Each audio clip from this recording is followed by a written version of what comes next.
국민 라디오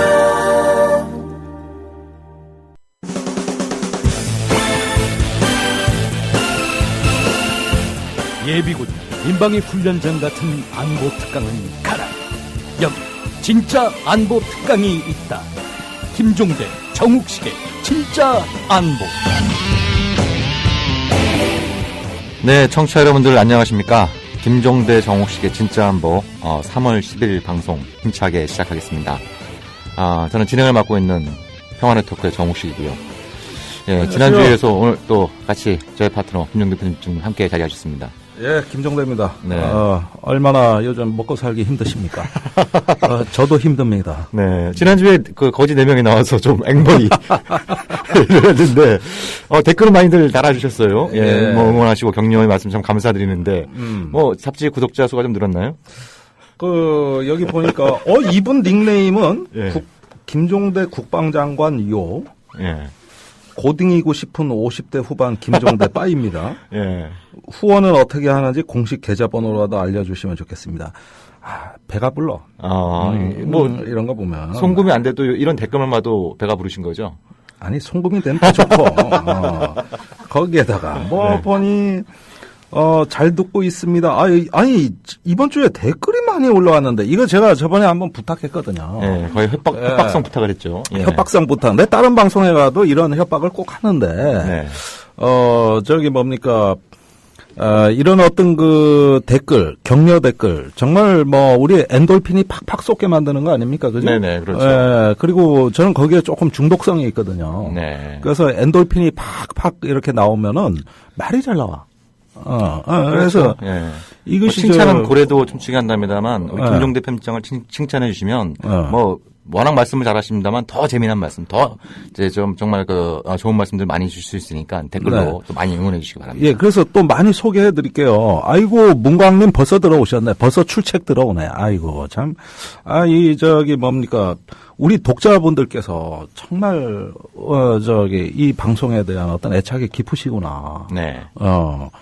어쨌든, 방송, 또 국민TV, 또 지난주에 우리 4명의 거지가 방송했잖아요. 이 거지들이 생존하는 길은 우리가 여러분들의 사랑과 후원과 네. 예, 따뜻한 마음으로 가는 겁니다. 네. 예, 그런 만큼 오늘도 좀 수시로 좀 소개를 해드릴게요. 댓글도 하고. 네, 또 라이브의 묘미가 또 그런 게 있죠. 예, 맞습니다. 또, 예. 또 소통을 하면서 더 재미난 방송을 할 수 있으니까 댓글 많이 달아주시고 또 네. 저희들이 때때로 이렇게 좀 소개를 드리는 것으로 하겠습니다. 네.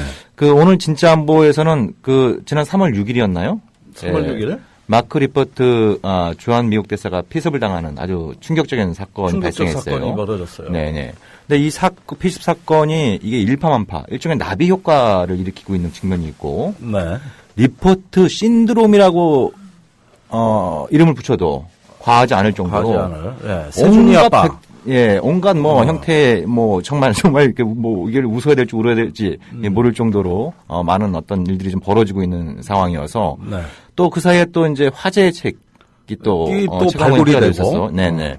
그래서 이런 부분도 최근에 또 사드, 진짜 안보에서 여러 차례 다룬 주제입니다만 미국 대사가 피습된 거하고 갑자기 또 사드가 뜨고 있어요. 사드가 네. 떠요. 네. 그래서 이런 문제들을 좀 한번 두루두루 난 짚어보는. 한국 사회가 너무 재밌어요. 시간 가는 줄 모르겠어요. 외신들이 재밌는 게 참 한국에는 좀 해외 토픽감이 많다. 이런 것들이 뒷법합니다. 한국 아니라 다른 나라 가면 이제 심심해 못 살 것 같아요. 그러니까요. 예. 전하는 말씀 듣고 진짜 한번 본방송 시작하겠습니다.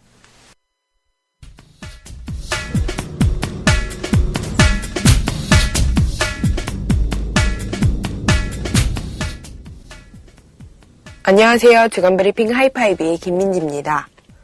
먼저 첫 번째 소식입니다. 지난 5일 마크 리퍼트 주한 미국 대사가 민족화해협력 범국민협의회가 주최한 강연에 참석 중 피습을 당하는 사건이 발생했습니다. 현장에서 체포된 용의자 우리마 당대표 김기종 씨는 한미연합훈련을 반대하기 위해 범행했다고 밝혔습니다. 이번 사건을 두고 한미 양국 정부는 상반된 반응을 보였습니다. 미국 정부와 언론에서는 사건을 개인의 일탈 행위로 규정하는 등 차분하고 객관적인 반응을 보인 반면 청와대와 여당에서는 테러나 한미동맹에 대한 공격 등의 발언을 쏟아내며 정치적 공세로 몰아갔습니다. 그러나 이후 미 국무부는 사건 수습과 관련해 양국 간 긴밀한 협의가 이뤄지고 있다며 한미 관계에는 영향이 없을 것이라고 강조했습니다. 다음 소식입니다. 왕이 중국 외교부장이 전국인민대표대회 기자회견장에서 북한과의 정상회담 가능성을 시사했습니다. 해당 기자회견은 지난 8일 TV와 인터넷으로 생중계되고 있었습니다. 왕 부장은 북중 정상회담 가능성을 묻는 질문에 양측의 편리한 시기를 봐야 한다고 답했습니다. 북중 관계는 기초가 매우 튼튼하기 때문에 하나하나의 일에 영향을 받아서도 안 되며 받을 수도 없다고도 말했습니다. 왕 부장이 공개석상에서 북중 정상회담에 관해 언급한 것은 이번이 처음으로 북중 정상회담이 성사될 가능성을 시사한 것이란 해석입니다. 다음 소식입니다. 마크 리퍼트 미대사의 피습 사건 직후 새누리당에서는 고고도 미사일 방어 체계인 사드를 한국에 배치해야 한다는 뜻을 밝혔습니다. 원유철 새누리당 정책위 의장과 나경원 국회 외통위 위원장은 각각 언론과 접촉한 자리에서 사드 배치가 필요하다는 발언을 했습니다. 나 위원장은 사드 배치가 필요하다고 판단되면 중국을 설득할 필요가 있다고까지 주장했습니다. 9일엔 새누리당 원내대표인 유승민 의원까지 나서 이달 말 사드 도입 문제와 관련한 정책의총을 열겠다는 뜻을 밝혔습니다.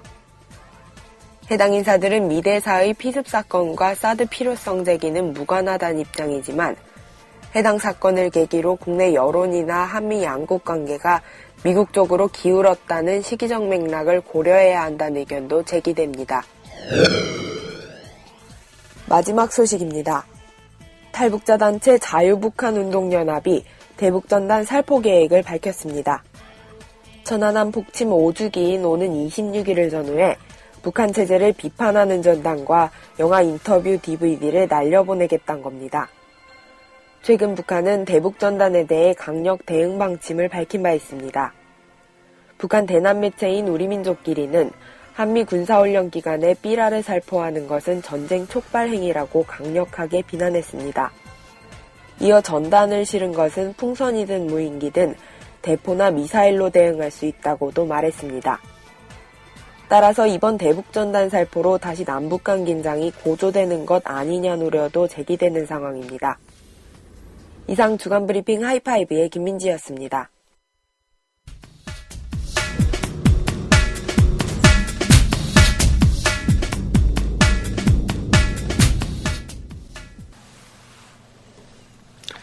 네, 진짜 안보 시작하겠습니다. 네. 자, 오늘 다룰 주제는 미국 대사 피습 사건과 대한민국의 민낯이라고 할까요? 예. 그렇죠. 대한민국 전체가 좀 난리가 났어요.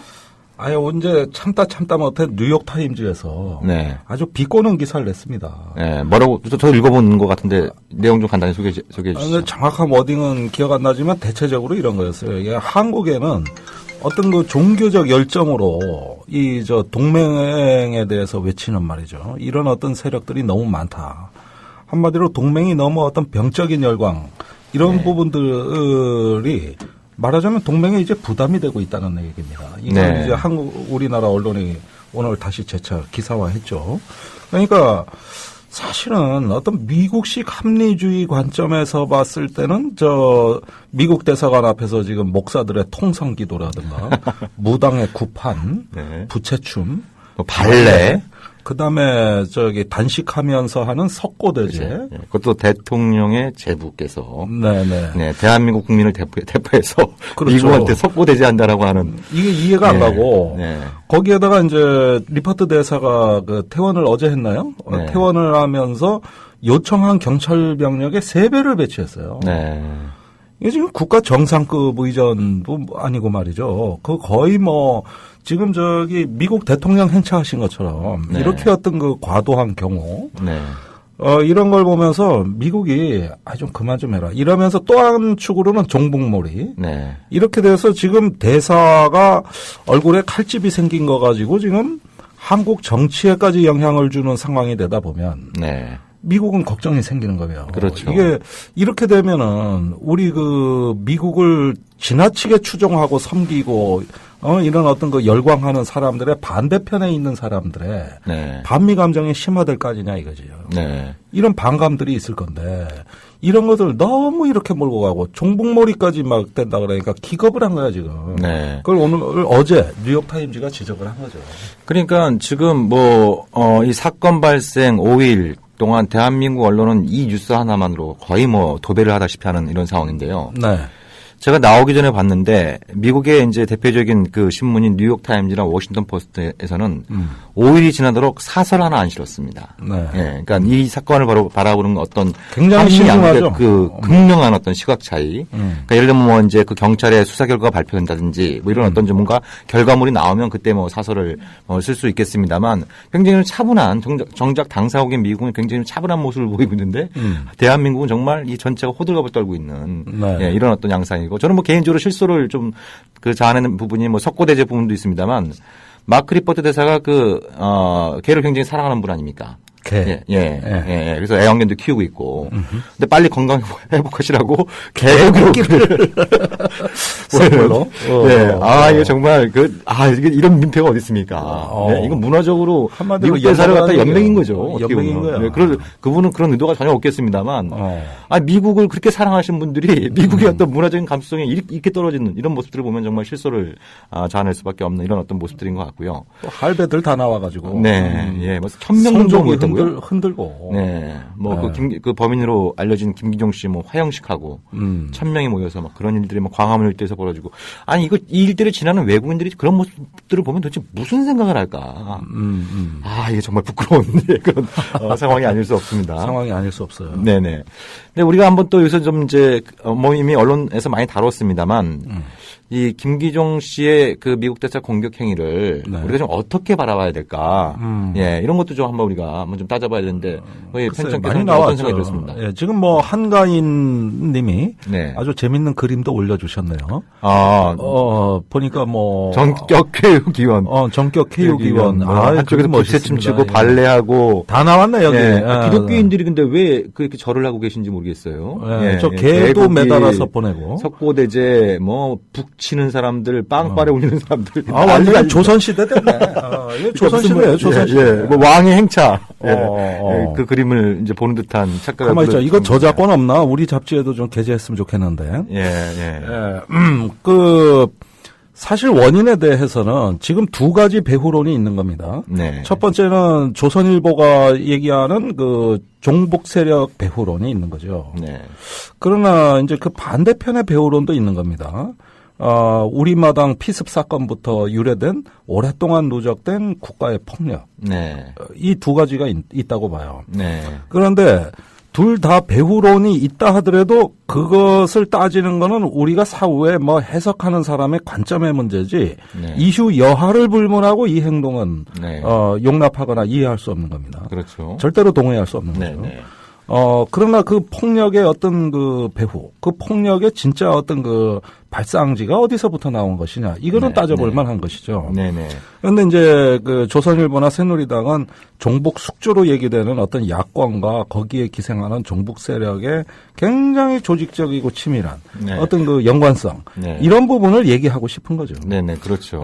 반면에 또 우리가 봐야 될 거는 그 김기종 씨가 1988년 이래 처음에는 이제 괴한으로부터 사무실이 습격을 당해서 남성 실무자는 완전히 실신할도록 얻어맞았고 그렇죠. 여성 실무자는 폭행에다가 성폭행까지 당했고 이런 전대미문의 사건이 별다른 어떤 그 정권으로부터도 물론이지만 야당이나 진보 쪽으로부터도 별로 주목을 받지 못하고 흐지부지 사라지면서 이걸 진상규명을 하라고 분신자살 시도까지 하지 않았습니까? 그러니까 그게 2007년 10월 중순의 일이었습니다만 제가 한 일주일 전쯤에 김기종 씨로부터 메일을 받았는데요. 자살하겠다라고 하는.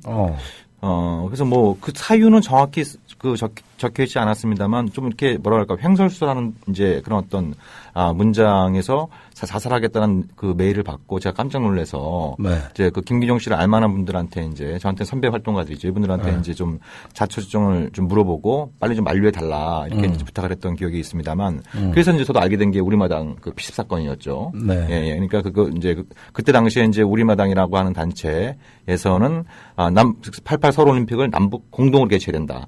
그런 그 사전 행사격으로 남북 그 문화 한마당 이런 행사를 이제 준비를 하고 있던 차에 괴한한테 습격을 받았고 네. 그것이 당시에 이제 그것이 사건화가 됐다고 한다면 예를 들어서 뭐 경찰이 검찰이 수사에 착수하고 이런 어떤 수사 과정에 들어갔다고 한다면 당시 변호사였던 노무현 전 대통령께서 그렇죠. 내가 변론에 나서겠다 이런 입장을 밝히셨었죠. 그래서 이제 노무현 대통령이 이제 그 대통령이 되고 난 이후에 김기종 씨는 이제 우리마당 피습 사건이 실체가 진상이 규명되지 않겠느냐라고 하는 이제 기대감을 갖고 있었던 것 같아요. 네. 예, 예. 20년가량 흘러서. 그렇죠. 예. 근데 그런 기대감이 이제 그 충족이 안 되면서 2007년 10월 달, 당시 이제 노무현 대통령이 재직실이었죠. 네. 예, 예. 그때 이제 청와대 앞에서 분신 자살을 시도해서 굉장히 큰 부상을 입었던 그런 일이 있었던 것이죠. 예. 자, 우리가 어떤 사회 폭력 현상을 이제 연구할 때. 네. 상당히 어떤 그 학자들이 보는 거는 그 발생론적인 어떤 그 경로를 따져보는 거거든요. 네네. 예컨대 이제 작년에 어떤 그 윤일병을 갖다가 의무대에서 최고 선임인 이병장, 네. 또 지상병, 하병장 이렇게 그 두들겨 패고 1박 2일간 670대를 맞고 사람이 죽었지 않습니까? 네네. 그때도 재판장이나 이런 데서 철저히 따져보는 건 그 폭력의 배후와 동기입니다. 네. 그러다 보니까 몇 가지 사실이 드러났어요. 네. 주범인 이병장은 부모가 이혼을 했고, 네. 아버지 얼굴을 10년간 못 봤고, 네. 또 그 가장 많이 또 폭행에 가담한 지상병의 경우에는 초등학교 때부터 이모들 손에서 자라서 네. 군 생활하는 동안에 부모가 한 번도 면회를 못 와봤고, 네. 또 생일 밥상을 부모로부터 받아본 적이 한 번도 없습니다. 네. 그러면은 대부분 사람들이 따질 때는 저 폭력이 우리가 잘잘못을 떠나가지고 그 발생된 경로에 어떤 개인적 백그라운드가 없느냐 이런 걸 따져보는 거거든요. 그렇죠. 네.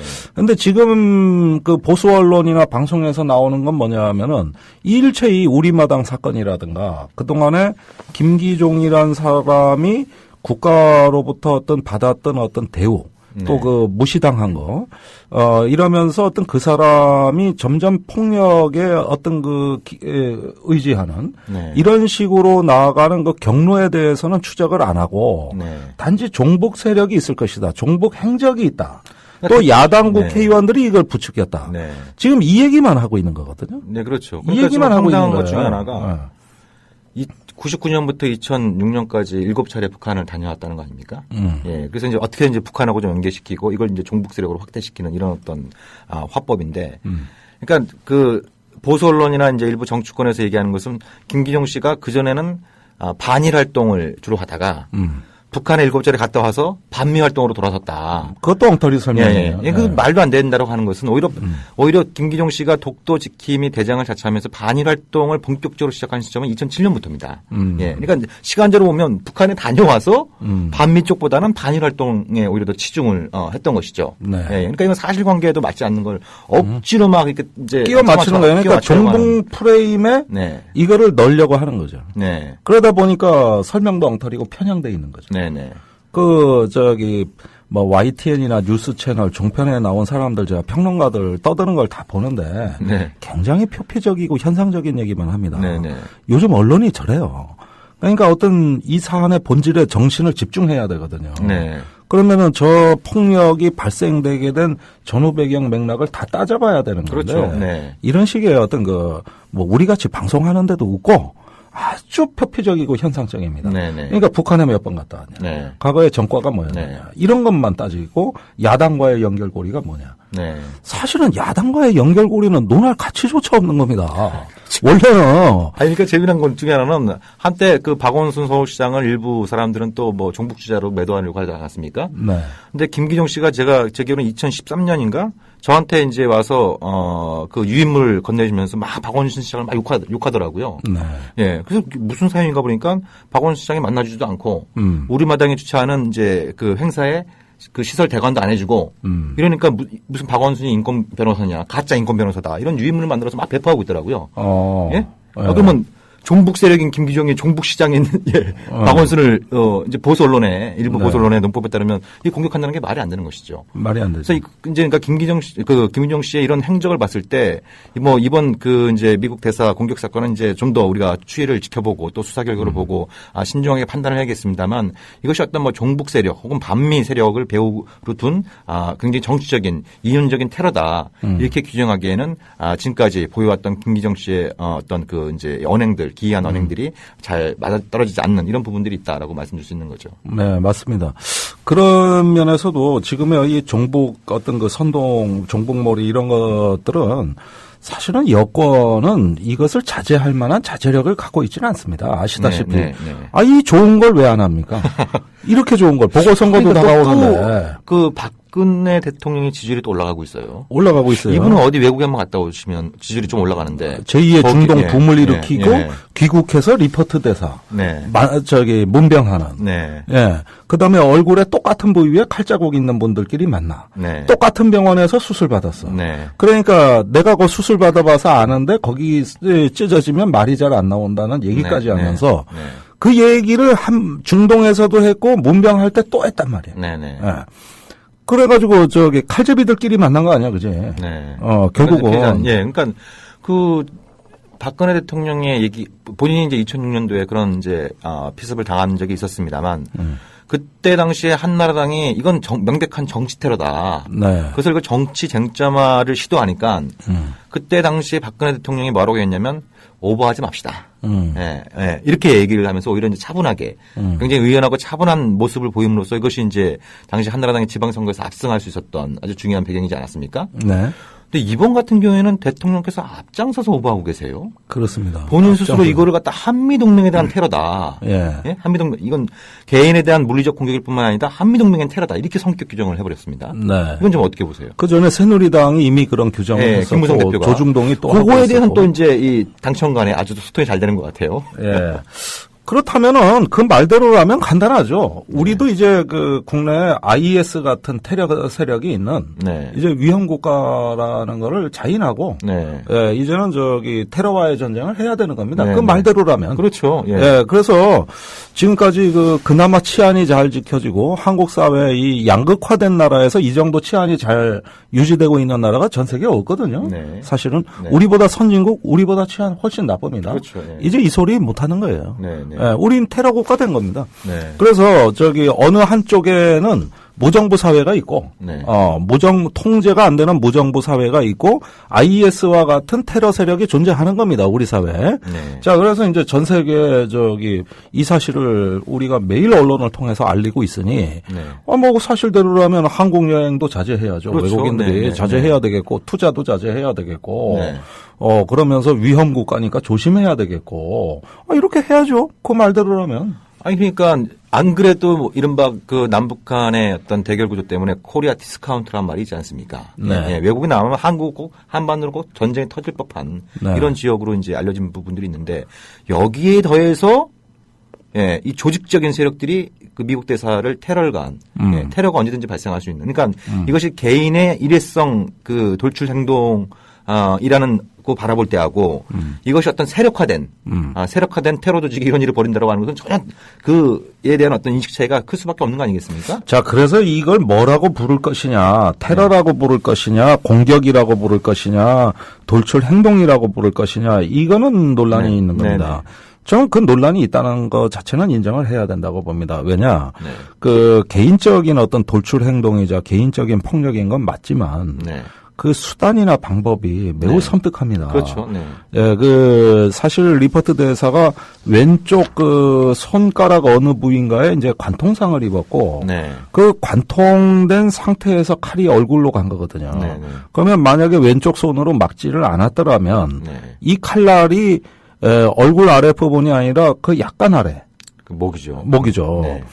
이런 어떤 상해가 됐다면은 이거는 뭐 양상이 완전히 달라지는 겁니다. 네. 그러니까 이런 점에서는 옛날에도 우리가 시칼 테러라는 말도 있었고, 네. 어느 순간에는 그런 용어를 썼던 것도 사실이거든요. 우리가 네. 주로 네. 당했을 네. 때는. 네. 그렇다면 이거를 테러라고 불러도 사실 저는 할 말은 없는데, 네. 문제는 그 배후를 묘사하는 부분이지, 그렇죠. 네. 이것이 갖고 있는 이것이 우리 사회 내부의 어떤 정치적 관점을 대표하는 행위로 봤을 때는 네. 이건 정말 행위를 떠나가지고 의미로서 테러가 그렇죠. 되는 겁니다. 네. 그런데 그런 어떤 배후에 어떤 이런 행위를 바라는 세력이 존재하느냐. 네. 예. 그래서 김기종 씨가 아니면은 다른 주자를 내보내서라도 네. 또는 어떤 다른 행동을 통해서라도 이런 행위를 지속시킬 만한 어떤 개연성과 여건을 갖추고 있느냐. 그렇다면 이건 IS와 유사하게 한미동맹 자체를 테러의 목표로 삼는 네, 네. 그것이 존재한다고 우리는 인정을 해야 되는 거죠. 네. 자, 물론 경찰이 수사 중에 있습니다. 네. 그걸 밝혀내겠다고 합니다. 그렇지만 지금까지 우리는 그런 정도의 어떤 세력을 본 적이 없고 그런 의미에서 김기종 씨는 진보 세력도 아니고 평화 세력도 아니에요. 네. 네. 그 사람이 진보 세력과 평화 세력을 대표하는 게 아닙니다. 네. 그렇다면 어떤 개인적 차원에서 저질러진 거지만 행위 자체는 테러와 유사하나 네. 이것이 테러를 요건을 갖추게 만드는 어떤 네. 지속적인 흐름은 발견되지 않는다. 네. 그렇다면 이건 테러와의 전쟁은 아니지 않느냐는. 네, 그렇죠. 예, 그러니까 이게 개인적 테러의 성격은 분명히 갖고 있습니다만 여기에 배후가 있고 그것이 개인이 아니라 세력으로 묘사가 된다고 한다면 이건 일회성으로 끝나는 것이 아니라 언제든지 재발될 수 있는 예, 이런 어떤 것으로 규정될 수 있고 그러니까 지금 이제 이 개혁의 대상이 되어야 될 국정원이 이게 왜 테러 방지법 만들자 이렇게 또 나오는 거 아니겠습니까? 그러니까 정치적인 의도들이 있는 거죠. 배후가 있고 세력이 있으면 이 테러 방지를 위해서 국가 기관들이 더 적극적으로 나서야 되고 그 중심에는 국정원이 있어야 된다. 이런 논리들이 자연스럽게 또 유포가 되는. 그게 이제 노무현 대통령 때 논란이 됐던 게 이제 잠복돼 있다가 결국은 다시 수면 위로 이제는 한 10여 년 만에 올라오는 것이고요. 네. 그다음에 사실은 대단히 유감스럽게도 이 사건이 벌어진 직후에 북한의 또 부적절한 행태가 정말 여기에 불을 끼얹었습니다. 기름을 끼얹었어요. 이 앞에 김정은 있으면 똥침이라도 한번 놓고 싶을 정도로 한 대 쥐어박든지 이런 부분들을 정치적으로 활용하는 북한. 그러니까 원래 북한은 9.11 테러가 났던 2001년에 첫 번째 반응은 뭐냐면 테러 반대입니다. 그렇죠. 예. 그리고 테러 관련된 국제조약에 가입을 많이 했죠 그때. 했죠. 그다음에 이명박 정부 초기에 미국의 대테러국 지정에서 북한이 해제됩니다. 2008년 10월의 일이었죠. 10월의 일이죠. 그래서 이제는 북한이 테러 국가가 아니라고 미국이 했고 그렇다면은 어느 정도 규범화된 틀 내에 국가가 낼 수 있는 공식적인 반응들이 나와야 되는데 북한이 이번에 이걸 일탈했단 말이에요. 그렇죠.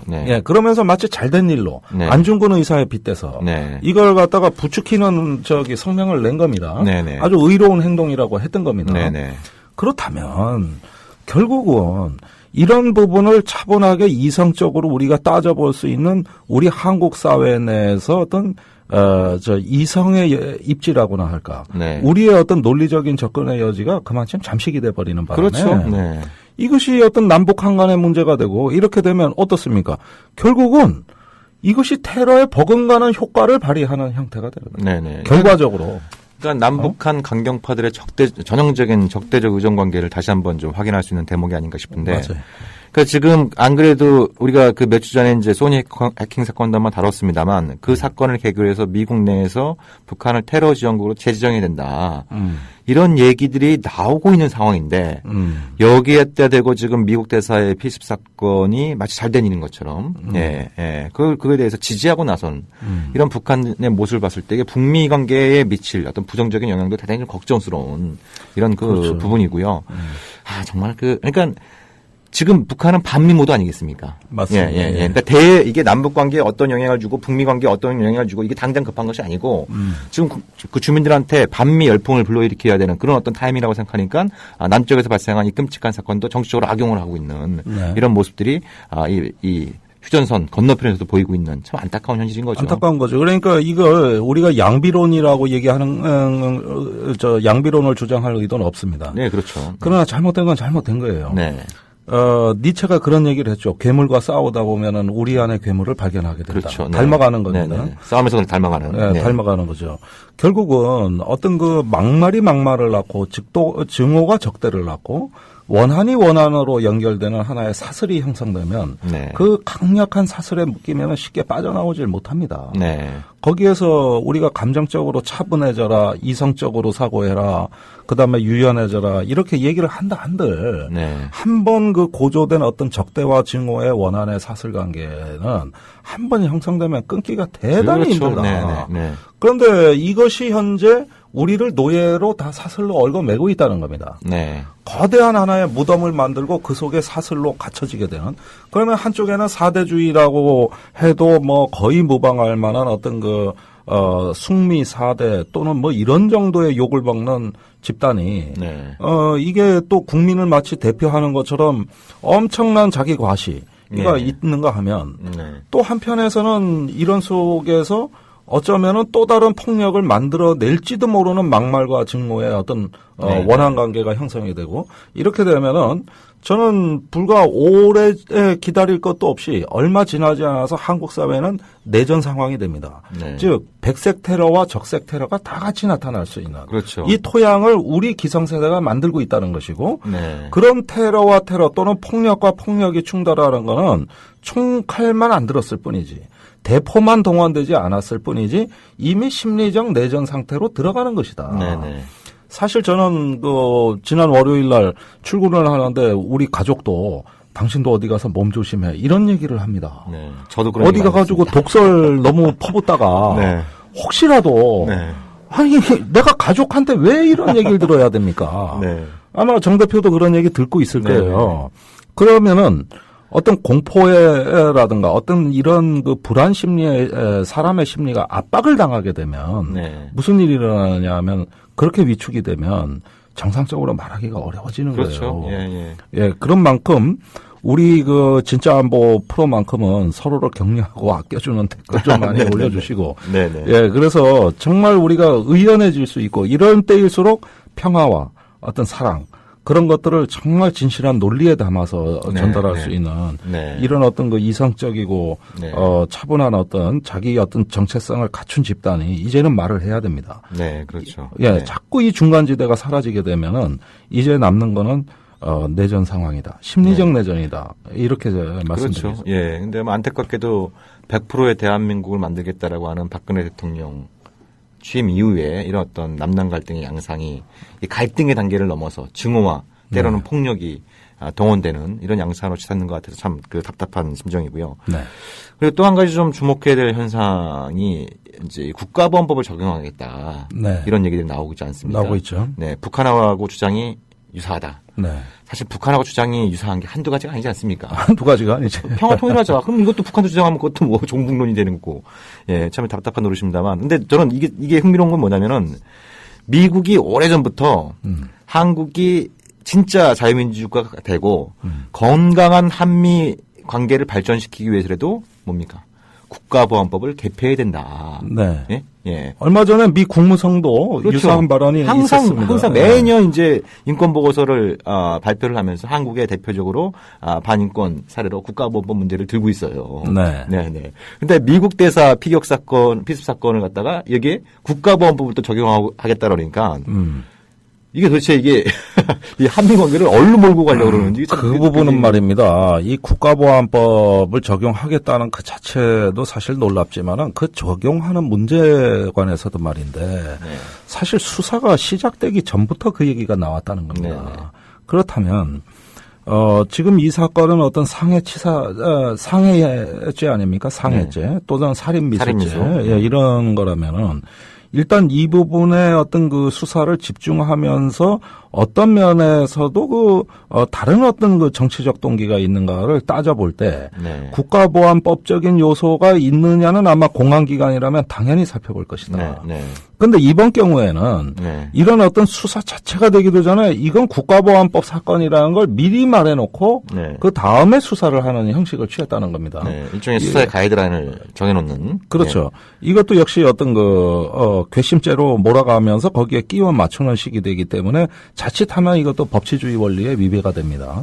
네. 그런 점에서 이 사건에서 과연 국가보안법이 적용될 수 있을까는 지켜봐야 될 일입니다만은 네. 그 일부 어떤 표현물이라든가 그 출판물을 가지고 그렇게 만일에 국가보안법으로 몰아가기 시작한다면은 이 김기종 사건은 여기에 국한되지 않고 더더욱 확산될 가능성이 높다. 그렇죠. 네. 네. 네. 네. 그러면은 아마도 이미 진행되고 있습니다만은 일부 시민단체에 대한 수사가 더 확대될 네, 네, 가능성이 네. 전 높다고 봐요. 네. 그 출판물을 뭐 김기종 씨 혼자 갖고 있겠습니까? 그러니까요. 네. 여러 단체들에 비치돼 있을 수도 있는 거고 또는 개인이 소지할 수도 있는 겁니다. 네, 네. 그렇다면은 유사 세력이라고 지목이 된 네. 이런 어떤 시민단체로 더더욱 확산될 가능성이 높다. 네. 예, 그리고 지금 마침 박근혜 정부에서는 그런 공안통으로 전부 인사를 해치웠다. 그러니까, 네. 예.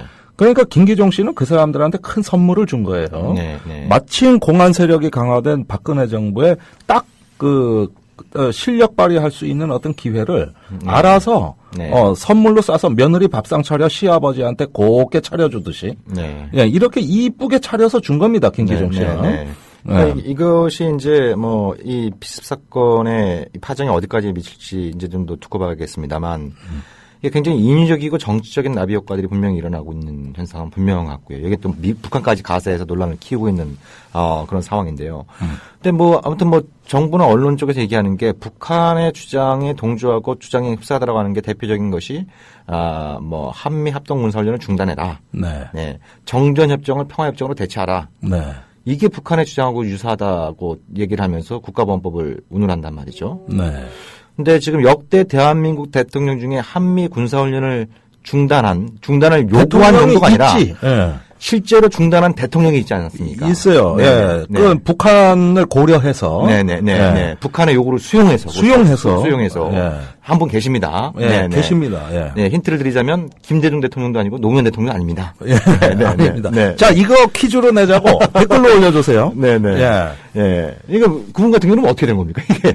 아니, 네. 저기 군사훈련이라는 거는 조직이 네.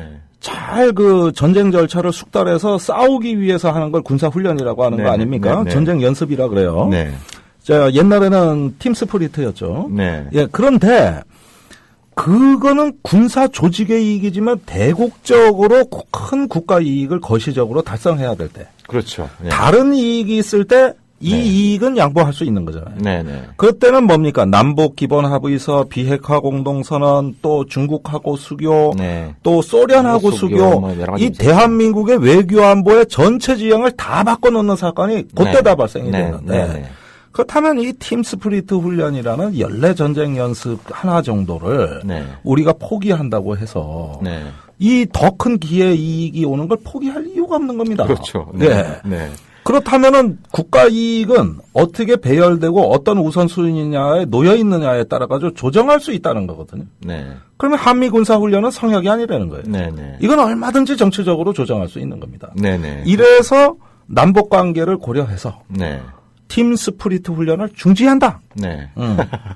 그래서 안 해버린 거예요. 그렇죠. 92년 1월 달에 조지 H.W. 부시 대통령하고 노태우 대통령이 정상회담을 갖고 그때 팀 스프리트 훈련 중단을 선언했죠. 네. 뭐 MRO 이분이 이제 노태우 그래서 이제 이 느낌표도 두 방 딱딱 좌우치 않는 한소리님은 노태우 물음표로 해주셨네. 네. 약간 어사무사하고 네. 그다음에 공공님은 박정희 이렇게 했는데 땡. 땡. 네, 이건 땡이고 수누피님 네. 오타 났네. 노태유라 그랬어요. 예, 이건 참고로 충청도뿐이야. 이거. 참고로 팀 스프리트 훈련은 박정희 정부 때 시작이 됐습니다. 예, 네. 치우지아님, 예, 정답입니다. 축하드리고. 네.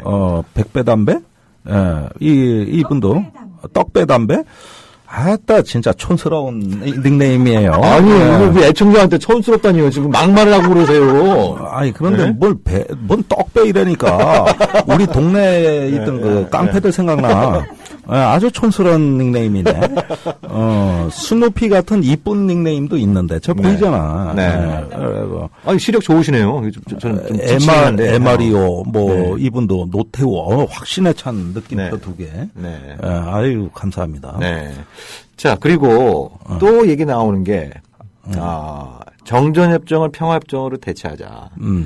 이게 국가보안법과 무슨 연관이 지금 우리 김종대 편집장님 앞에 요즘 화제가 되고 있는 책이 하나 올려져 있어요. 투 코리아즈. 네. 그 한국 전쟁에도 참전을 했었고, 그죠? 워싱턴 포스트의 동북아 전문 기자였던 돈 오버더퍼가 오버더퍼. 예, 이 두 개의 한국으로 이제 우리말로 번역되어 있습니다만 원제목은 투 코리아즈. 투 코리아. 네. 예, 이 책에 좀 놓여 있어요. 이게 지금 그 마크 리퍼트 대사가 열독하고 있는 정독하고 있는 책이다라고 알려지면서 화제가 되고 있습니다. 화제가 됩니다. 네네. 근데 이 책을 왜 들고 나오셨습니까? 그 8일 날 미국 대사관이 브리핑을 했습니다. 네. 거기서 뭐라 그러냐면은 세브란스 병원에 입원한 리퍼트 대사가 이 돈 오버더퍼 교수의 투 코리아를 읽고 있다. 네. 그런데 그 앞에 수식어가 재밌는데 네. 한미 동맹의 바이블인. 아, 그런 표현을 썼어요. 미국 대사관에 썼습니까? 네. 한미동맹의 바이블? 이 책에 대해서 네. 읽고 있다. 네. 이런 얘기를 했거든요. 네. 그러니까 언론이 다 받았었는데 네. 이게 뭔 책인지 언론에서 모르고 뭐 북핵 또 네, 북미 뭐 제네바 협상의 비사를 다룬 네, 네. 그 투코리아라고 네, 네. 묘사를 했습니다. 네. 아니, 물론 그런 얘기도 나오겠지. 네. 그러나 이 책의 본질은 그 앞에 두 장이 박정희 정권의 할애가 돼 있습니다. 네. 이러면서 어떤 남북한 간의 적대적 정권이 어떻게 서로 대립과 증오와 어떤 대결의 그 구조를 형성해 나갔는가에 대한 이것에 대한 묘사가 없이 네. 뒤에 북핵 협상이나 네. 어떤 그 북미 또는 남북한 간의 협력을 설명할 수가 없는 거예요. 그렇죠. 네. 그러다 보면 앞에서 대부분 얘기하는 건 박정희 얘기입니다. 네네. 그런데 이 책에서 제가 가장 인상적으로 이 사람의 기본 관점이 뭔가를 다시 한번 유심히 정독을 해봤어요. 오버더퍼 교수. 오버더퍼 네. 교수의 논의를 어떻게 전개하는가. 이 서술의 구조가 중요한 겁니다. 네. 그런데 그 김일성과 박정희는 네. 서로 어떤 민족 통일이나 화해 협력에 대한 어떤 장기적 이익을 도모할 만큼 네. 자기의 정치적 이익을 포기할 의사는 없었다. 네. 네. 네. 그러니까 이 말 속에 담겨 있는 얘기는 네. 각자 독재자였다는 거죠. 네네. 독재자들이 자기의 어떤 그 독재 권력을 포기하고 그 권력의 일부라도 양보를 하면서까지 과연 통일을 추구하고 또 그 남북 화해 평화 통일을 추구할 의지가 있었겠느냐. 아닌 네. 쪽으로 갔다는 겁니다. 네. 이 점에서 박정희와 김일성은 동격입니다. 네. 네, 적대적 의존 관계가 형성이 되는 그렇죠. 거죠. 대표적인 해가 1972년도였죠. 72년도. 7.4 공동성명 선언해놓고 남쪽에서는 유신체제로 들어가고 북쪽에서는 헌법을 바꿔서 헌법, 사회주의 헌법이 나온 해입니다. 1인 지배체제를 공고히 하는. 그래서 그런 어떤 그 평화 논의가 가짜라고 하면서 그 뒤에 이제 국제정세의 변화가 나옵니다. 닉슨 독트린이 나오죠. 미중 수교가 나오죠. 네. 베트남 전쟁 종전이 나오죠. 이랬을 때 이제 한국 내에서 정치적인 어떤 변화, 박정희의 대응을 상세하게 얘기를 합니다. 네. 그런데 이 과정에서 한미 관계가 걷잡을 수 없이 이제 악화되는 국면으로 가기 시작을 하는데 네. 네. 그때마다 이 책에서 꾸준히 일관되게 얘기하는 것은 한미동맹 현안은 그때그때 달랐다는 거예요. 네. 예, 어떨 때는 미국의 안보 지원 공약, 또 핵무기 철수 문제, 주한미군 철수 문제 네, 이런 것도 네, 있었지만 미국 조야에서 한국에 대한 군사 지원을 완전히 끊어버리고 네. 주한미군을 완전히 철수시키는 검토가 되게 된 모티브는 뭐냐? 네. 10월 유신이라고 적혀 있습니다. 네. 네. 네. 그러니까 유신 체제가 선포되고 나가지고 정적들을 잡아가두고 또 그냥 가둔 게 아니라 중앙정보부에 끌고 가가지고 통닭구이를 하고 또 네. 물고문을 하고 볼기를 치고 네. 이런 이 필설로 형언할 수 없을 만큼 가혹한 고문을 실시하는 데다가 네. 모든 정보기관 심지어 청와대 경호실까지도 박 대통령의 정적을 제압하는데 너나 없이 나서가지고 누구도 박정희한테 감히 대들지 못하도록 완벽한 어떤 그 1인 독재 체제를 형성하게 된다. 네. 이것이 미국의 관점에서 봤을 때는 특히 미 하원에서의 어떤 그 결의안 하나를 보면은 저런 독재 정권의 군사 원조를 해준다는 것은 인권 탄압에 미국이 공범이 되는 그렇죠. 것이다. 네, 네. 이래서 하원 의원 뭐 140명이 결의문을 내고 네. 이게 포드 대통령, 카터 대통령 때 계속 터져 나옵니다. 네. 결국은 한미 외무장관 회담이 이제 미국에서 열리는 시기에 카터 대통령이 미국의 벤스 국무장관인가 이름은 정확치 않은데 슐레진저 벤스 네. 이런 네. 인물들이 네. 이제 외교안보 보좌관일 때 네. 카터의 메모랜담이 전달이 됩니다. 3개 항으로 돼 있는. 그중에 C항이 뭐냐? 세 번째 항이 한국의 인권 상황이 개선되지 않는다면 한국에 대한 군사 원조가 더 이상 보장될 수 없다는 것을 명확히 하며 네. 네. 동시에 어떤 미국으로서는 이 문제를 반드시 거론할 것이다. 네. 이렇게 해가지고 한국의 외무장관한테 아주 미국의 강력한 의지가 전달되니까 이때 박정희의 대응은 뭐냐 하면은 미 의회를 매수하자. 네. 돈으로 매수해서 로비로 뚫자. 그런데 이게 또 들통이 난 그렇죠. 게 박동선 사건 네, 스캔들입니다. 네. 아주 더럽게 매수를 했다 이거죠. 네. 네. 이때는 미국의 인내심의 한계가 거의 이제 한계에 도달하고 네. 있었습니다. 네. 그런 와중에 이제 박정희는 핵 개발을 하면서 그 여차하면 동맹을 깨는더라도 네, 자주성을 구현하겠다 이렇게 네, 간 네, 것이죠. 네. 자, 그런데 이 책을 오버더퍼 교수가 굉장히 감성적으로 쓴 게 아니에요. 네. 굉장히 어떤 풍부한 사례 제시와 미국 내 비밀 문서 발굴, 인터뷰. 그다음에 예. 대통령을 직접 인터뷰한 그렇죠. 네. 이런 어떤 저널리즘의 정수를 갖고 굉장히 차분하고 객관적인 어조로 이걸 기술한 네, 겁니다. 네, 네. 누구도 시비할 수 없도록 네. 절대 감정을 실지 않았어요. 네. 그렇다면 리퍼트 대사가 이 책을 병실에서 읽는다면 이 대목을 먼저 보이게 돼 있거든. 앞에 챕터 1, 2를. 네, 네, 그렇죠. 네. 그러니까 뭡니까? 독재자의 딸이 지금 대통령이 됐다는 거에 대해서 이 책만큼 리퍼트 대사한테 설득력 있는 책은 없다. 네. 이건 정말 거의 독보적인 책이다.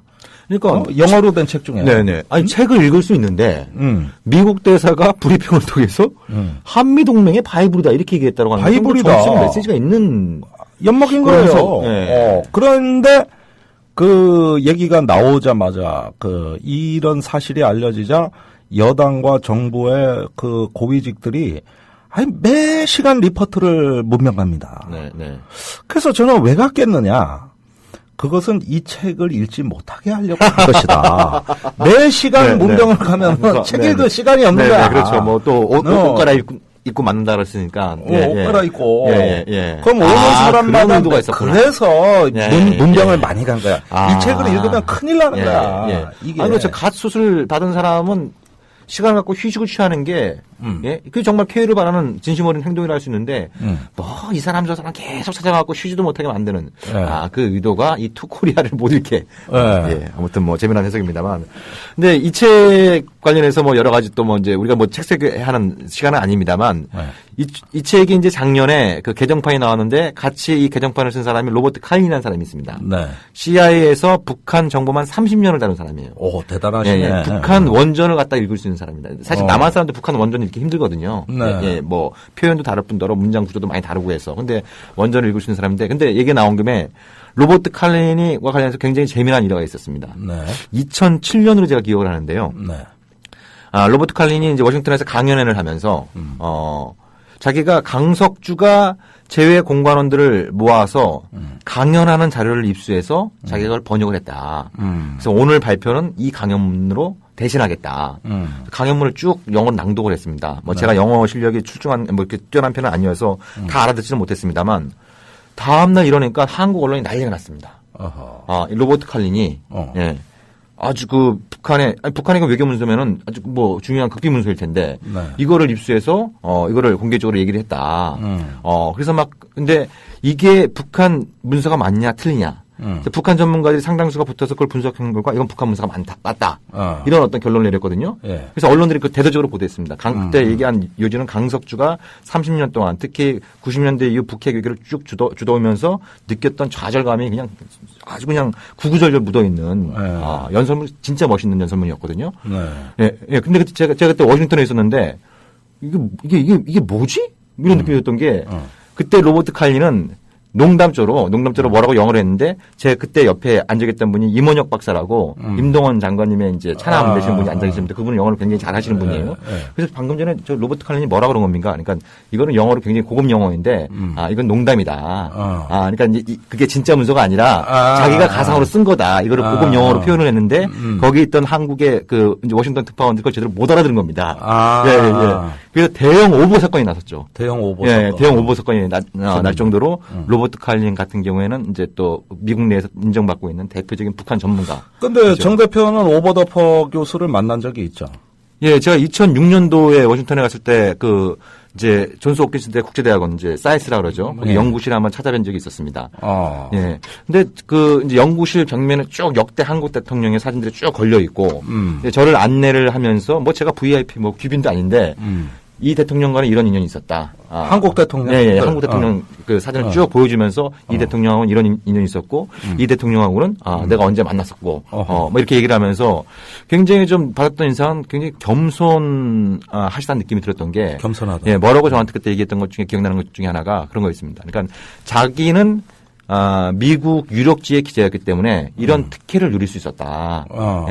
그러니까 거기에 담긴 메시지는 사실 한국의 무슨 기자가 미국의 역대 대통령들을 쭉 만나서 무슨 뭐 책을 쓰고 이런다는 건 거의 불가능한 얘기지 않습니까?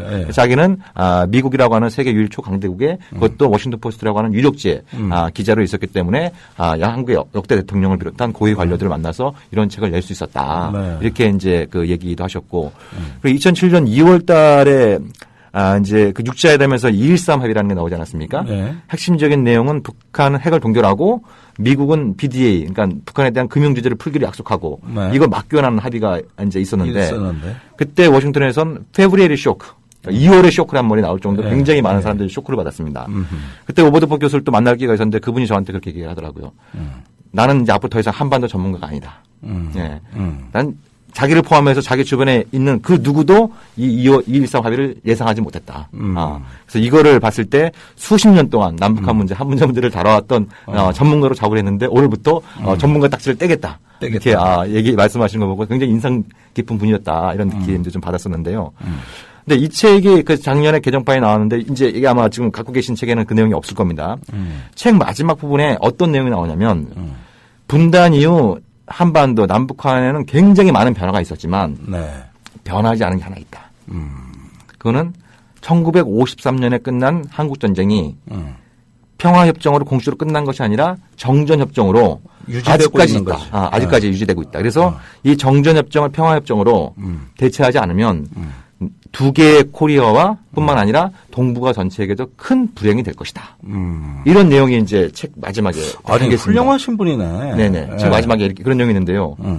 근데 지금 뭡니까? 정부에서는 김기정 씨 수사하면서 국가보안법을 적용하기 위해서 정전협정을 평화협정으로 대체하라고 추정했다는 걸 근거로 삼고 있는 상황이지 않습니까?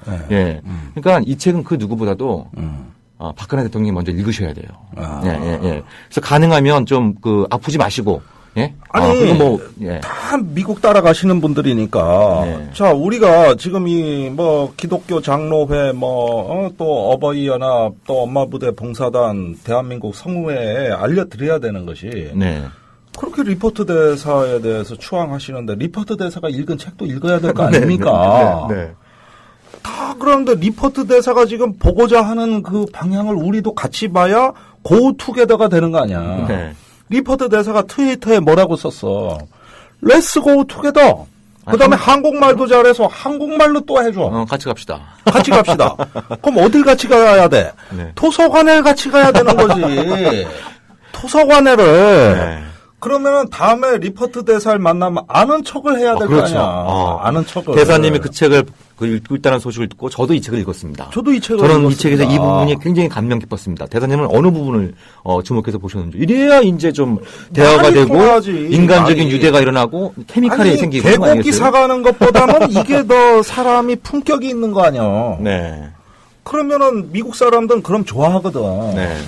그리고 세준이 아빠인데. 그래서 저는 리포트 대사의 판단은 옳았다. 네. 병실에서도 무엇을 보고자 했는가. 네. 정말 훌륭하신 분이다. 그래서 이런 리포트 대사의 뒤를 우리가 따르자. 예. 통성기도 하지 말고 도서관으로 가자. 예. 저는 뭐 그 두 개의 코리아 책을 읽는 종미라고 한다면 기꺼이 따르겠습니다. 예. 네. 아무튼 뭐 이 책이 이제 좀 다시 이제 화제가 되고 있고 뭐 기회가 되신다고 한다면 특히 이제 이 책은 이제 제3자의 시각에서 네. 그 분단부터 다루는 책이었죠. 예. 네. 분단이 어떻게 이루어졌는지 당시 이 책에 인상 깊었던 게 첫 대목에 그런 얘기가 나옵니다. 당시 미국의 국무장관, 우리말 하면 외교장관이죠. 네. 외교장관이 갑자기 지도를 갖고 온 다음에 세계지도를 갖고 와서 Where is Korea? 한반도가 어디 있어? 이렇게 이제 이 참모진들한테 묻고 네. 그 참모진들이 내셔널 지오그래피라는 책을 가져와서 어디를 분단시켜야 되지? 소련군이 내려온다는데 어디를 분단시켜야 되지? 대충 보니까 38선인 중간. 중간이라고 보고 그걸 잘 그거 가지고 이게 분단이 된 거 아니겠습니까? 그 장본인이군요. 네네. 네. 이 책의 시작이 이제 그렇게 이루어지고 있는 거고 이 책의 끝은 정전협정을 평화협정으로 대체하지 않으면 남북한과 동북아 전체가 불행해질 것이다. 라고 하는 그런 어떤 경고를 담고 있는 그런 책인 만큼 그러니까 이걸 빨리 리포트 대사가 마지막 페이지까지 좀 네. 읽을 수 있도록 우리가 응원을 해야 네, 되는 이제 거야. 문병 이런 거 좀 자제해 주시고 연담 이런 거 좀 자제하시고 저희도 좀 기회가 되면 리포트 대사를 초청해서 좀 간담회를 해볼 계획이었습니다만 당분간 유보하겠습니다. 책 다 읽으실 때까지. 책 다 읽을 때까지. 그다음에 이 책을 또 제대로 읽었는지 이렇게 자꾸 서평이나 어떤 독후감을 써서 미국 대사관에 보내드려야 돼. 그래가지고 아무래도 사람이 다 집중할 수는 없는 거거든요. 네. 놓치는 대목이 있게 마련이고. 그래서 유감스럽게도 제가 온라인 이 책 소개하는 데 가니까 네티즌 리뷰가 아주 빈약합니다. 네. 이건 옛날 같았으면 80년대 같았으면 몇만 권 팔릴 책인데 네. 요즘 서점에 없어요. 네. 못 삽니다. 네. 출판사가 다 회수해버린 거예요. 네. 안 사니까. 그래서 리뷰도 얼마 없고 네. 이러더라고요. 그래서 아니 이런 명저가 이런 헐값에 취급을 받아야 되는가. 네. 근데 다행히도 리포트 대사가 그 가치를 알아주니까 네. 바이블이라고까지 그랬는데도 한국 국민이 안 사면 네. 이거는 한국 국민 만명이죠. 보고 이 네. 책을 사라고 바이블이라고 얘기를 한 건데 네. 안 사면 이거야 좀 우리가 예의가 아니라 이거지. 네. 예의가. 예?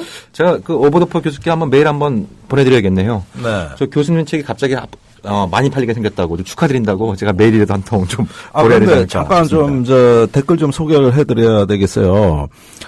사도 요한님 퀴즈 맞춘 분한테 뭐 선물 없어요? 김종대 편집장님 그랬는데. 네. 아니 선물 뭐 드려야죠. 축하드립니다. 그 말 선물입니다. 그리고 너무 성의가 없어서. 그러면 다음에 그 우리 오프라인 모임할 때 술 한잔 사시는 거로. 아니 책이라도 몇 권 가져와서 네. 예, 나중에 메일 보내 주소라도 해서 좀 보내드려야지. 이게 참 좀 성의 있도록 노력하겠습니다. 좀 너무 성의가 없는 것 같아서 죄송하다는 말씀 드리고요. 스누피님 보시면은 저녁 어록 13.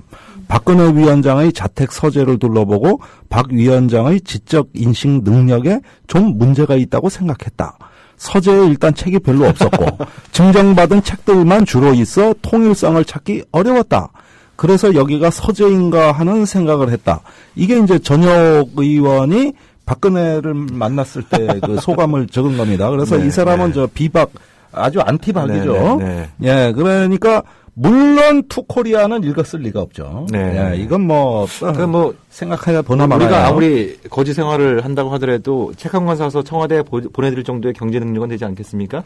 근데 편집장님하고 제가 사인하면 더 안 읽으시려나? 아니, 네, 그런데 사인 말고 그냥 이 박근혜 그 대통령은 책을 안 읽는다고 저렇게 얘기를 해놨기 때문에 보내줘 봤자 네. 소용이 없어요. 미국 대사가 읽는데 당신 진짜 안 읽을 거냐. 이건 네. 뭐가 좀 공부 못하는 사람 두들겨 팰 수도 없고 어떡합니까 이게. 안 되는 건 어쩔 수 없는 거예요. 기대할 걸 해야지. 네. 예. 그리고 지금 선계님이 노태우 박철원 북방 외교 비사 한번 다뤄주세요. 네, 조만간 한번 노태우 특집을 한번 노태우 특집.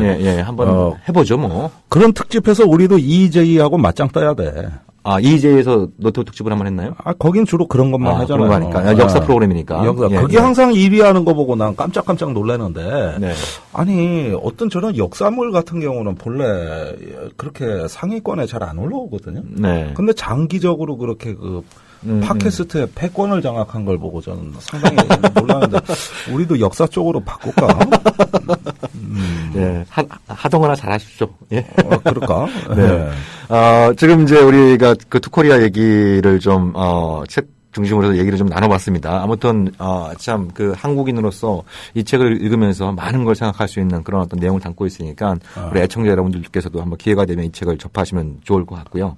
네. 그리고 저는 최근에 또 읽은 책 중에 이제 또 아주 우리한테 기억에 남는 미국 대사 중에 한 사람이 도널드 그레그. 그리고 저는 몇 번 봤어요. 서울에 자주 오십니다. 네. 이분도 이제 작년 말에 책을 내셨습니다만, 그 책에도 그런 내용이 있습니다. 제목이 뭡니까? 그게 영어로, 그러니까 흩어진 파편들, 우리말로 하면 그 정도 이렇게. 아직 번역이 안 됐군요. 번역은 안 된 거로 알고 있고요. 네. 거기도 그런 내용이 있습니다. 동북아의 어떤 나라에서 국민들을 잡아다가 고문하고 인권을 탄압하고 비밀리에 핵무기를 만드는 나라가 있다. 많은 사람들은 북한을 떠올리겠지만 그 나라는 1970년대에 한국이었다. 이렇게 이제 그런 얘기를 하면서 그러면서 이제 이 북한 문제를 볼 때 역지사지의 관점, 또 역사적 관점 이런 부분들을 강조를 한 부분들. 그리고 그분이 요즘 문제가 되고 있는 한미 군사훈련 관련해서 본인이 미국 대사로 재직하면서 했던 가장 큰 실수, 가장 큰 보람은 팀 스피릿 훈련을 중단시킨 거고 가장 큰 이제 이 후회는 그 훈련이 재개되는 것을 막지 못한 것이 미 대사로 재직할 때 가장 큰 실수다라고 생각한다는 얘기를 했습니다. 예, 그러니까 그 양심적인 미국인들이 우리보다 더 어떨 때는 용감하게 직언을 하고 현직 지금 대사한테도 영향을 미치고 있다는 생각이 듭니다. 우리가 못하는 걸 대신 해주는 거가 나도 이거 승리주의자가 지금 다 돼가고 있는 겁니다 지금. 이런 면에서 같은 경우에는 이제 곧 있으면 2주면 이제 천안함 5주기가 됩니다만. 도널드 그레그 전 대사가 천안함을 북한의 소행으로 단정짓는 것은 자기는 믿을 수 없다. 자기가 CIA에 오랫동안 근무했고, 또 이제 러시아의 친구들도 많이 교류했다고 했어요. 많이 있고, 그러니까 자기가 접한 정보에 의하면 이건 북한의 소행을 보기 어렵다. 그래서 국내에서 또 친북주의자로 또 매도당하지 않습니까? 매도당하죠. 그런데 북한의 소행이다 아니다보다도 한국 정부의 발표를 신뢰할 수 없다. 그렇죠. 이런 정도로 좀 해석해 주는 게 좋지 않을까. 네. 근데 그거에 대해서 이제 국내에서 이제 그레그 대사를 비난하는 여론들이 막 나오니까 그분이 또 그런 말씀을 하시더라고요. 이제 한 기자가 이 천안함에 대해서 북한의 소행에 대한 한국 정부의 발표에 대해서 불신을 나타내자 그레그 대사에 대한 어떤 비난이들이 나오는 것에 대해서 어떻게 생각하느냐. 그것이 그 불편함은 자기는 진실을 추구하는 기쁨에 비할 때는 아무것도 아니다. 이렇게 또 멋진 말씀을 하시더라고요. 가끔 가다 보면 말이죠. 이 양반들 참 말하는 거 보면은 참 대단하다는 생각이 드는데 사실 그레그 대사는 노태우 대통령 때 주한미국 대사입니다. 그때 당시에 이제 미국은 노태우 대통령이 한미 동맹을 나름대로 관리하면서도 북방 대륙으로 진출을 하고 북한과 이제 화해 협력을 하고 하는데 어떨 때는 조금 약간 찜찜한 기분이 느껴졌습니다만 웃으면서 결국은 이걸 따라왔어요. 그때 그레그 대사가 있을 때 이제 노태우 대통령 선거 공약인 작전권 환수, 또 용산기지 이전, 이런 한미 간에 정말로 풀기 어려운 아주 까다로운 문제들이 차곡차곡 합의가 되면서 결국은 한국이 어떤 미국과의 동맹의 틀을 초월해가지고 나름대로 어떤 장기적인 안목에서 국가 이익을 도모할 수 있는 최초의 중견 국가로의 꿈을 우리가 결실을 맺으면서 1년의 자주화 조치를 시행한 겁니다. 그게 이제 대표적으로 두 개예요. 용산기지 이전하고 작전권 환수 문제란 말입니다. 그런 어떤 자긍심의 기반 위에서 북방으로 진출해 나가는 거는 그때 동서냉전이 와해되는 조짐을 보이는 세계 정세의 급격한 변화의 흐름에 우리가 마지막 기관차를 올라탄 거예요. 그 국제 정세 변화에 우리도 같이 편승해 들어가는 네. 이런 마지막 막차 위에 올라탄 겁니다. 네. 노태우가. 네. 그렇게 해서 오늘날의 대한민국이 만들어진 거라고 봐야 됩니다. 그렇죠. 예. 이제 우리가 중견국가의 꿈을 가지게 될 수 있었던 겁니다. 물론 그 뒤에 역행하는 건 있었지만 워낙 그 성과가 탁월했기 때문에 아무리 보수적인 대통령이라도 이 성과를 다 부정할 수가 없었던 겁니다. 네네. 그게 나중에 이제 김대중의 대북 포용 정책으로 갔던 그렇죠. 것이고 네네. 그때 노태우가 주장했던 것이 민족 자존과 통일의 시대입니다. 네. 이걸 표방하면서 민주화와 통일을 지향하겠다고 했는데 이게 어떻게 하다 보니 나온 게 아니라 집권하자마자 바로 치고 들어간 거예요. 77선언부터 시작해서. 77선언은 네네. 집권하던 1988년 7월 7일. 7월 7일 날 나온 거고 네. 그 다음 달 8월 18일 날 국방부에다가 이제 저기 지침을 준 게 8.18. 작전권 환수를 대비한 군구조 개편 국방개혁 8.18 지시를 내렸는데 집권 첫 해에 숨가쁘게 마구마구 달려갔던 겁니다. 네. 이게 얼마나 치밀한 준비가 있었던 겁니다. 네. 그때 대사가 이제 그레그였고, 네. 그때 그 아주 성질 지랄 같은 놈이 하나 있었어. 저기 리스카시 한미연합사령관이라고. 한국 정부 하는 일마다 안 튀어. 하는 일마다 방해야. 우리 기무사, 당신은 보안사를 꼬셔가지고 지 하수인으로 만들어서 네. 대통령한테 반대하는 보고서만 쓰게 만드는 이걸 다 제압한 겁니다. 네. 그래가지고 그레그 대사하고 리스카시 사령관하고 청와대 자주 들어왔거든요. 네. 이거를 노태우 그 밑에 있던 김종휘 외교안보 그렇죠. 수석이 네. 제압한 뛰어난 거예요. 분이셨고. 예. 그렇다면 보십시오. 당시에 그 정권의 엘리트들의 의견이 완전히 통일되어 있었습니다. 대통령의 그 철학을 구현하기 위해서 우선은 이홍구 통일부 장관, 서동건 안기부장, 김종희 외교안보 수석, 오자복 국방장관. 네. 그다음에 청와대 젊은 개혁 그룹들로 지금은 뭐 아주 보수의 상징이지만 김미상 국방비서관, 반기문 외교비서관이 있었던 겁니다. 네. 그다음에 수족처럼 또 각 부처에 이런 네트워크가 다 연결돼 가지고 거의 매일 아주 박터지는 회의를 해서 이 큰 대업을 성사시켜낼 수 있었던 거죠. 자, 지금 박근혜 정부 출범하고 3년 차입니다. 네. 1, 2년째 같은 5년제 대통령도 저렇게 집권 초에 준비하니까 노태우 대통령 말기의 성과가 나온 거예요. 그러니까 이게 90년, 91년, 네. 92년 이때 가장 중요한 성과가 집권 첫 해에 집권하자마자 시작하니까 말기에 나온 건데 집권 3년 차가 되도록 아직도 뭔 소리인지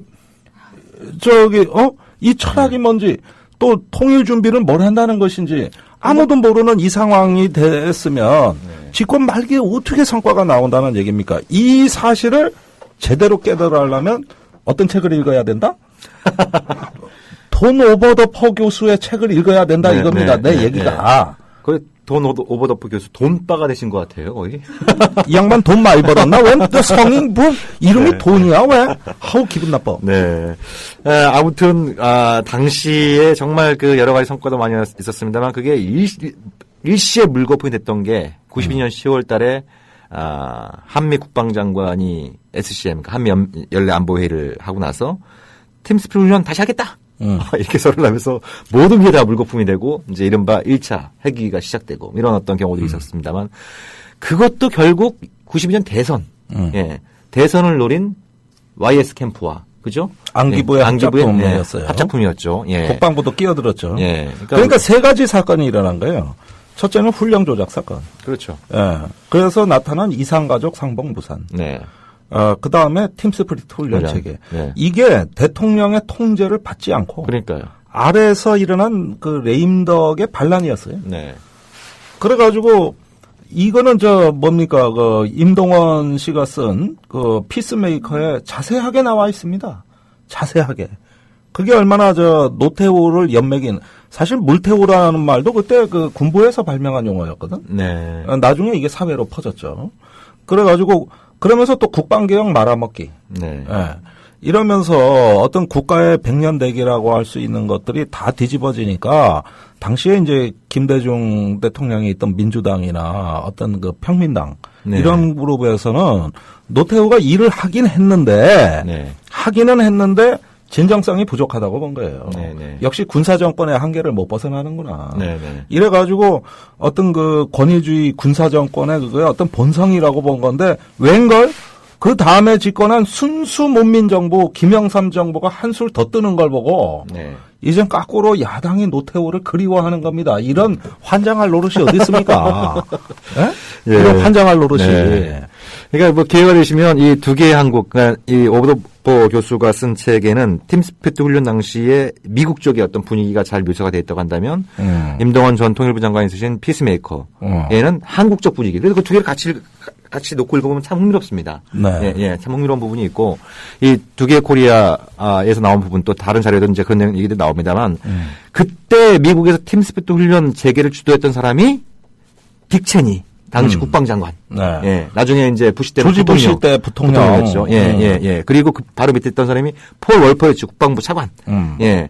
부시 행정부 때 국방부 부장관 했던 사람이죠. 네. 이 네오콘의 원조격들이 팀스피트 훈련을 재개를 주도했고 그 주도의 핵심적인 목적은 그 당시에 미국의 계획은 이른바 동아시아 전략구상에 의해서 주한미군을 3단계 감축하겠다는 거 아니 않습니까? 그렇습니다. 예, 넌 원어 수정 법안이었어요. 예. 그래서 이제 그런 구상이 있었는데 그거를 죽이기 위해서 그래서 대규모의 주한미군 주둔을 계속 이어가기 위해서 팀스피트 훈련을 재개했다는 내용이 이제 미국 최근에 미국 그 문서를 통해서 확인이 되고 있는 그런 그 상황에 있습니다. 아하. 그러니까 이 YS 캠퍼의 어떤 그 이제 정치적 목적, 예 그리고 딕 체니를 중심으로 한 이 네오콘들의 군사적 목적, 이 양측의 이해관계가 맞아떨어지면서 팀스피트 훈련이 재개가 되고 그 대가로 어떻게 보면 오늘날까지 또 앞으로 기약을 할 수 없을 정도로 이 한반도 정세의 악화를 감수해야 되는 것이 또 이제 이런 어떤 상황이 좀 제가 청취자분들께 꼭 당부드리고 싶은 얘기가 있습니다. 네. 우리가 지금 이 정권의 종북몰이에 많이 흥분하고 있습니다. 네.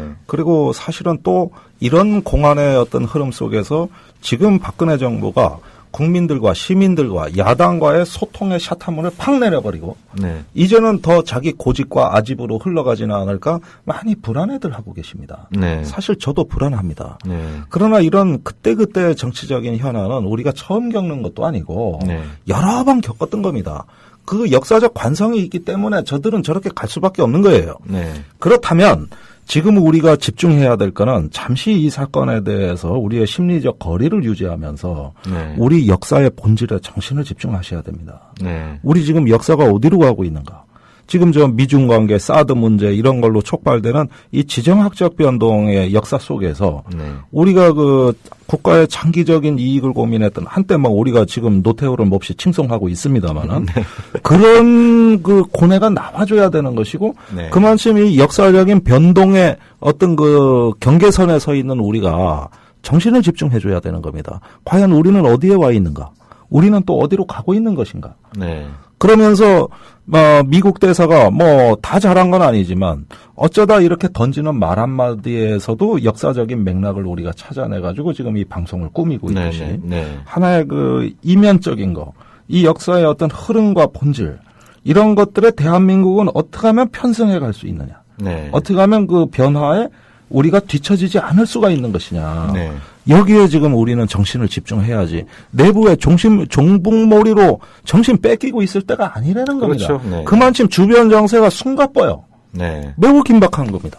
그러니까 거기서 빼놓을 수 없는 문제가 이게 이제 한동안 저는 개인적으로 제일 좀 이제 그 염증을 느끼는 게 사드를 비롯한 MD 얘기하는 겁니다. 네. 예. 제가 2000년부터 떠들기 시작했으니까 해수로 따지면 이제 15년, 16년째 되고 있어서 요 얘기 좀 그만했으면 좋겠는데 꼭 요 얘기가 다시 나와요. 예? 그러니까 미국 대사가 피습당한 거하고 사드를 다시 배치해야 된다는 얘기가 나오는 거 이게 무슨 관계가 있는 겁니까 도대체? 아니 그런데 너무했다 싶은지 어제부터 새누리당 분위기가 달라졌어요. 달라지기 시작했나요? 달라졌어요. 예. 의총에서 이번에 유승민 원내대표가 뭐 의총에서 사드 문제에 대한 당근을 모으겠다 그랬는데 윤상현 그러니까 대통령 정무 특보죠. 예, 그러니까 지금 잘 보세요.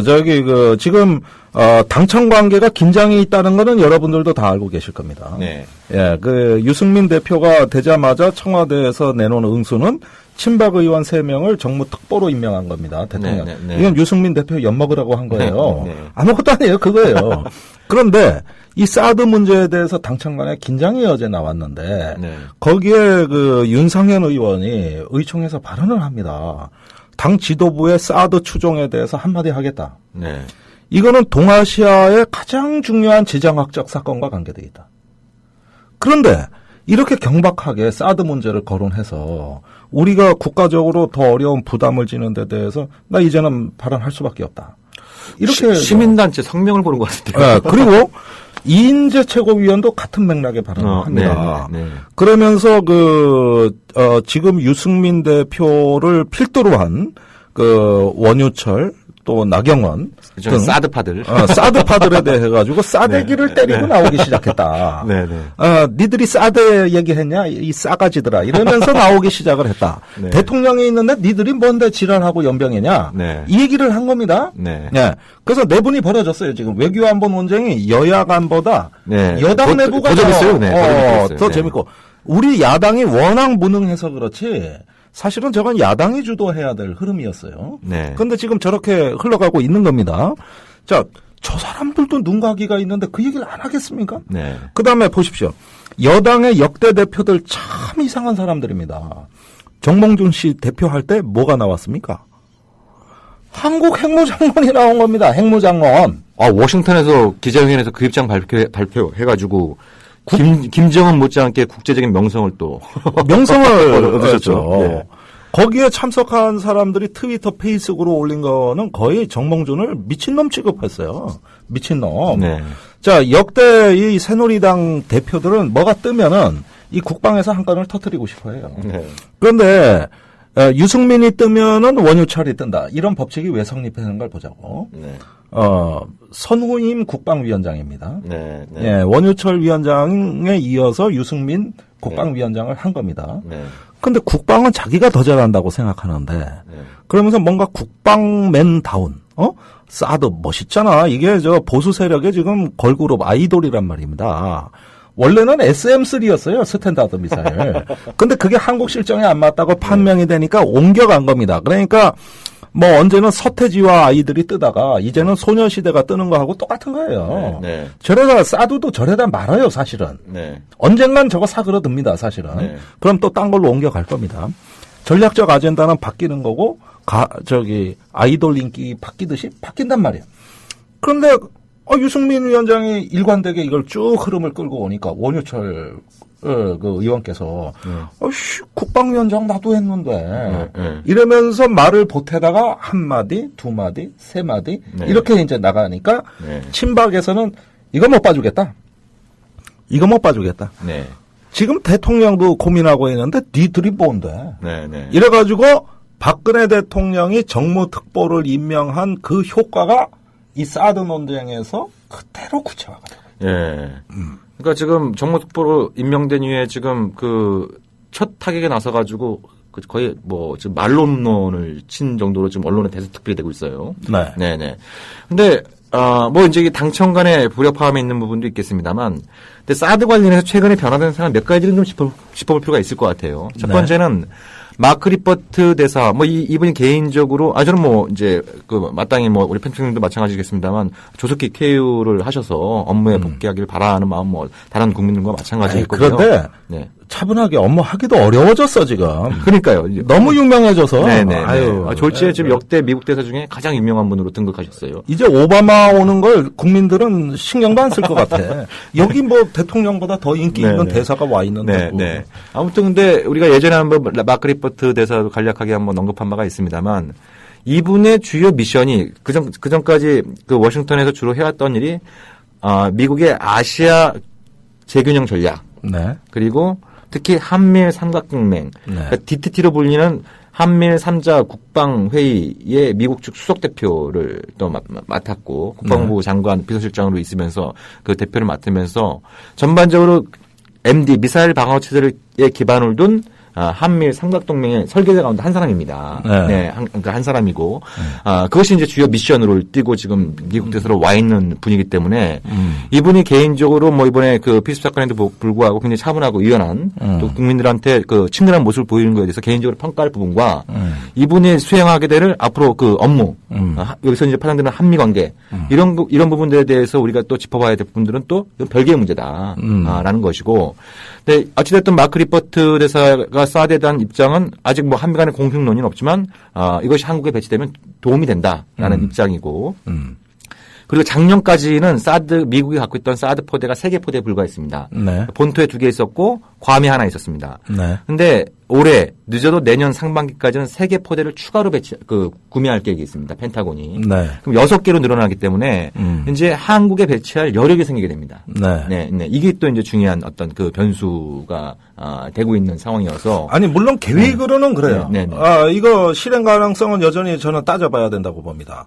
자, 사드라는 어떤 그 포대를 창설할 때 들어가는 시설과 인력과 예산이랄까? 네. 이런 부분들은 사실은 클린턴 정부 때도 동유럽이나 어떤 유럽의 사드를 터키, 루마니아, 체코 이런 데 어떤 네트워크를 만들어 가지고 사실은 그때도 이런 계획이 있긴 있었습니다. 물론 실행 안 됐어요.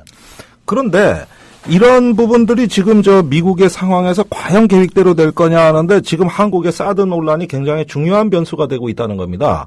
계획으로는 5개 포대, 6개 포대, 7개 포대를 해야 되는데 지금 미국의 속사정은 미국의 혼자 힘으로 할 거냐, 동맹국의 어떤 분담금을 받아낼 거냐, 여러 가지 이런 가능성도 따져보면서 속도와 내용을 조절하는 것이죠. 그렇다면 지금 이 한반도에서 이 사드 논쟁은 매우 중요한 변수예요.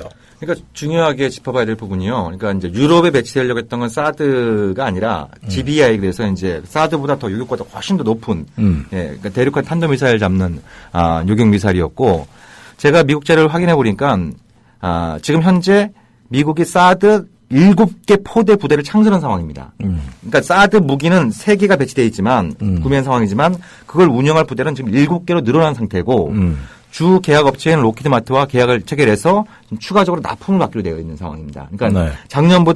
작년 말 올해 사이에 이게 굉장히 좀 급진전되고 있는 이런 양상이라고 하는 것이 이제 미국 펜타곤 문서를 통해서 확인할 수 있는 부분이어서 그러니까 작년 같은 경우에는 이제 뭐 떡줄 사람은 생각도 하는데 김치국부터 마신다고 미국은 사드를 배치할 여력도 없는데 뭐 한국에서 5년 만에 이런 논란이 있는 측면이 있었습니다만 올해 들어와서 올해는 좀 바뀌었다. 이런 어떤 부분들은 좀 우리가 좀 주목해봐야 돼. 좋습니다. 상황이 바뀌었다니까 그렇다면은 한번 지켜봐야겠습니다만은.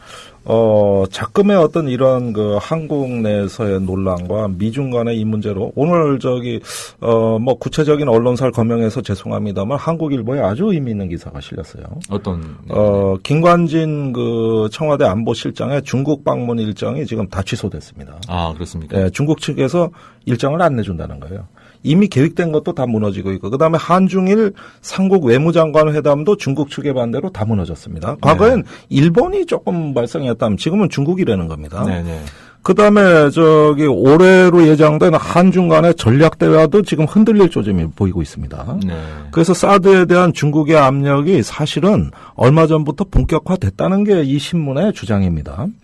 그런데 마침 그래서인가 몰라도 사실 2010년에 우리 한중 관계가 굉장히 나빴을 때가 있습니다. 네. 조지 워싱턴 항공모함이 서해 들어온다는 얘기가 나오면서부터 네네. 한중 관계가 와르르 무너지기 시작해가지고 역대 국방장관 한중 국방장관 회담도 그때만 안 열렸어요.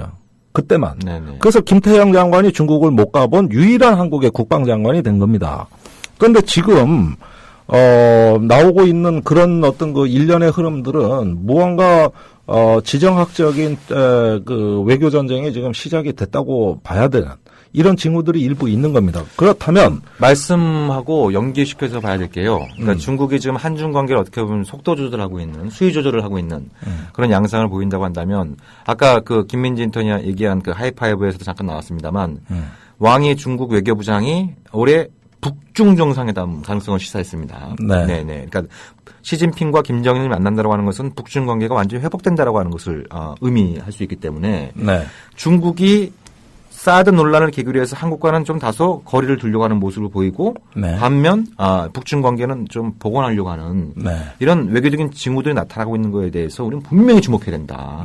분명히 주목해야 될 현상이라는 것이고 또 이제 이 사드 문제 관련해서 그러니까 이제 많은 분들이 궁금해할 것 중에 하나 그거죠. 왜 중국이 이렇게 반대하느냐. 사드에 대해서 이렇게 경기에 가까운. 그러니까 시진핑 주석까지 나서서 이걸 국가급 아젠다로 삼고 뭐 외교부 장관, 국방부 장관, 언론들, 군부 말할 것 없이 그냥 중국이 사드 반대를 한 목소리를 외치고 있는 이런 상황을 도대체 어떻게 이해해야 되느냐. 여기에 대해서 이제 여러 가지 분석들이 가능하겠습니다만 주목할 거는 시진핑 주석도 그렇고 국방부 장관도 그렇고 한국한테 뭐라고 했냐면 한국은 주권 국가다라고 표현한 겁니다. 예. 사실은 모욕적인 발언이에요. 그러니까 모욕적인 부분인데 이건 주권 문제로 바라본다고 하는 것은 주권 국가인 한국이 미국의 요구를 수용하는 것은 중국의 안보 주권을 중대하게 침해하는 것이다라고 하는 그런 어떤 맥락이 담겨 있는 것이죠. 네. 그래서 중국이 뭐 다른 사람들은 뭐 속도들하고 일부 양보하는 이런 어떤 측면들이 있습니다만 절대 그 양보하지 않는 문제가 바로 주권 문제인 것이죠. 네. 그러니까 중국은 이 한국의 미국 사드 시스템이 들어오는 것을 중국의 안보 주권을 침해하는 심각한 사안으로 바라보고 있기 때문에 네. 이제 국가 주석부터 나서서 이렇게 반대하고 있다라는 것을 우리가 좀 명확히 일단 이해를 해야 되는 그런 상황이 아닌가 싶습니다. 자, 지정학적으로 참 숨가쁘네요. 제가 거듭 말씀드립니다. 이 역사의 변동에 우리는 정신을 집중해야 됩니다. 네. 오늘도 흥분해서 떠들다 보니 10분 다 갔습니다. 네, 중간에 쉬는 시간도 없이 네. 네, 일부러 오늘 합쳐서 미국 대사 피습 사건과 이것이 미치는 영향들, 파장들 이걸 어떻게 봐야 될지 한번 짚어보는 시간이었는데요. 청취자 여러분들 그 장시간 경청해 주셔서 감사드리고 저희 진짜 안보 다음 주에 다시 찾아뵙도록 하겠습니다. 감사합니다. 고맙습니다. 국민 라디오 팟캐스트 응원하는 가장 쉬운 방법 아시나요? 다운로드하기, 별점 주기, 댓글 달기, 구독하기. 국민 라디오 팟캐스트 널리 알리는 가장 쉬운 방법. 다운로드하기, 별점 주기, 댓글 달기, 구독하기. 기억하세요. 다운로드하기, 별점 주기, 댓글 달기, 구독하기.